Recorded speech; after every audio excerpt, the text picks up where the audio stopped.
সুপ্রিয় ভিউয়ার, আসসালামু আলাইকুম রহমতুল্লাহি ওয়া বারাকাতুহু। আজকে আমাদের বাচ্চার বয়স 3 দিন চলে।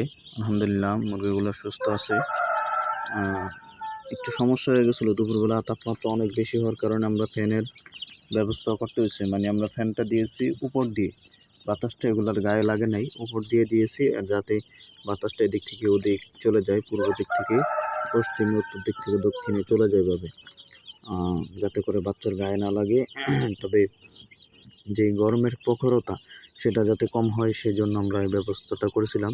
কিন্তু এখন আবহাওয়াটা একটু বৃষ্টি হওয়ার কারণে অনেকটা ঠান্ডা হয়ে গেছে, তাই আবার অটোমেটিকলি সেন্সর অন হয়ে গেছে, নিজে নিজেই লাইট জ্বলে গেছে। আপনাদেরকে এর আগের ভিডিওতে আমরা দেখাছিলাম এই যে একটি লাইট, এখানে সেন্সরটা 26.8 ডিগ্রি সেলসিয়াস আছে। এটা 27.5 হয়ে গেলেই এটা বন্ধ হয়ে যাবে। এই যে মাশাআল্লাহ লাইট জ্বলতেছে, আপনারা দেখতে পাচ্ছেন। আমাদের বাচ্চার জন্য দোয়া চাই আপনাদের কাছে, যাতে করে বাচ্চাগুলো সুস্থ থাকে।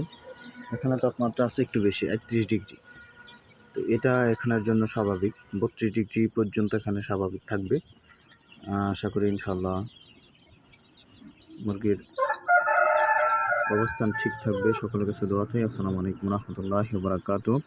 যারা আমাদের ফেসবুক পেজটি আশার এগ্রো ফলো করেন নাই, এমনকি ইউটিউব চ্যানেল আশার এগ্রো সাবস্ক্রাইব করেন নাই, সকলকে ফলো এবং সাবস্ক্রাইব করার জন্য অনুরোধ করছি।